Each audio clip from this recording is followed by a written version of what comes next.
부모가 공부나 어떤 자기 개발을 위해서 학업을 위해서는 이 1세에서 6세 아동을 기관보육시설 유아원이라는 곳에 종일로 이제 보낼 수 있는 그런 유형을 가지고 있습니다. 그래서 또한 이제 발달을 특별히 지원할 필요가 있는 아동의 경우, 그러니까 발달이 조금 늦거나 발달이 좀 지체됐거나 이런 아동이 있는 경우에도 이제 이용을 할 수 있는데, 월요일에서 금요일까지 오전 6시 반에서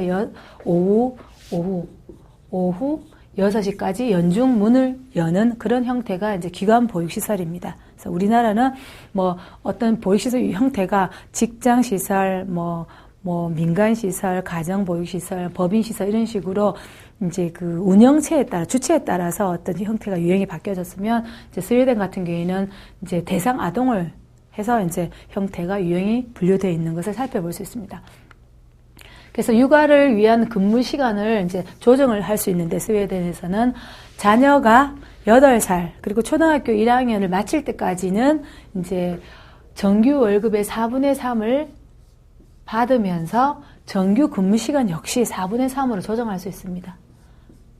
이렇게 법적으로 역시 보장이 되고 탄력적으로 보장을 받을 수 있는 어떤 제도입니다. 그래서 굉장히 우리나라처럼 직장 때문에 아이를 어떻게 보면 양육을 위해서 직장을 그만두거나 직장을 다닐 경우 또 아이를 그냥 종일 기관에 보내거나 이런 여러 가지 문제점이 있는 부분을 보완을 한 게 스웨덴의 어떤 이런 정책을 볼 수 있습니다. 그래서 이런 이런 권리를 법적으로 보장을 하기 때문에 그냥 눈치도 보지 않으면서 자연스럽게 이렇게 하면서 아이를 이제 1학년 마칠 때까지. 어쨌든 1학년 좀 지나면 아이들이 스스로 또 어떻게 보면 움직일 수 있고 표현할 수 있고 하기 때문에 요 기간까지만이라도 이렇게 탄력적으로 제도를 좀 구성을 하면 굉장히 부모들한테는 도움이 되지 않을까 생각합니다. 그래서 스웨덴은 역시 그 보육의 선진국답게 이런 어떤 근무시간 조정이 가능한 것도 법적으로 보장하는 것을 알 수 있습니다.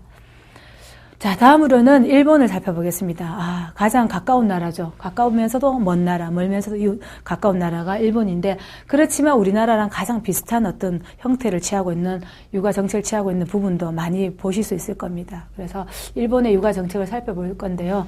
일본은 우리나라와 같이 역시 이원화 체제로 운영이 되고 있습니다. 이원화 체제로 운영이 된다는 것은 이제 문부성과 후생성에서 관리를 하는데, 문부성에는 3세에서 5세, 0세에서 2, 3세 이렇게 관리를 하고 있는데, 여기 보시면 이제 3세에서 5세로 구성되는 유치원 문부성, 그리고 이제 0세에서 5세로 구성되는 보육소, 이제 보육소가 보육시설이죠. 보육소는 이제 후생성에서 관리를 합니다. 그래서 유치원 문부성은요, 학교교육법에 따라서 운영이 됩니다. 학교교육법에서. 그렇지만 이제 보육소는 후생성에서 관리를 하는데, 0세에서 5세네요. 0세에서 5세. 우리나라처럼 0세에서 5세가 이제 보육소, 후생성에서 관리를 하는데, 이제 그렇지만 일본 같은 경우에는 거의 이제 그 3세 이상이 되면 유아교육기관에 이제 아이들이 많이 보내는 그런 관점이기 때문에 학교 교육부에 따라서 운영되는 3세, 5세는 유치원에서 관리하는, 문부성에서 관리하는 그런 형태의 이제 그 제도를 따르고 있다 생각하시면 됩니다. 보육시설은 크게 인가시설과 미인가시설로 구분되는데, 인가시설은 공립보육소, 사립보육소 이렇게 나눌 수 있습니다. 그래서 우리나라로 치면 국공립 어린이집, 민간 어린이집 이런 식으로 이제 인가시설이 이제 구분되고요. 미인가시설이 있습니다. 우리나라는 미인가시설 자체가 허용이 되지 않지만 일본은 그래도 어느 정도 미인가시설을 허용하는데, 이 미인가시설은 사적 보육 서비스 기관이 있습니다. 사적 보육 기관이 있는데 어떤 사적 보육 기관이 있냐면 이제 베이비 호텔, 베이비 시터, 유아교실 이런 형태가 있는데, 영리를 목적으로 할 수 있습니다. 사적 보육시설은. 우리나라는 보육시설, 어린이집은 보건복지부 관할이고, 이제 보육시설이라 해서 영리를 목적으로 하면 안 되는 그런 형태인데, 일본은 사적 보육 서비스 기관이 어느 정도 허용이 돼서 영리를 목적으로 할 수 있다. 이렇게 보시면 됩니다. 그래서 일본의 보육원은 동경에 무려 1000개 이상이 있다고 합니다.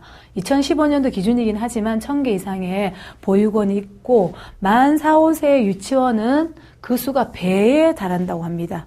자, 우리나라는 작은 가정 어린이집부터 이제 민간 어린이집, 국공립 해서 사실은 보육시설이 더 많이 있음에도 불구하고 일본 같은 경우에는 교육을 하는 유치원의 규모가 더 많다는 걸 살펴볼 수 있습니다. 그래서 보육원은 출생 후 57일부터 3세까지 이제 영유아를 대상으로 하고 시설 규모가 크면 그 대신 5세까지, 만 5세까지 수용하기도 합니다.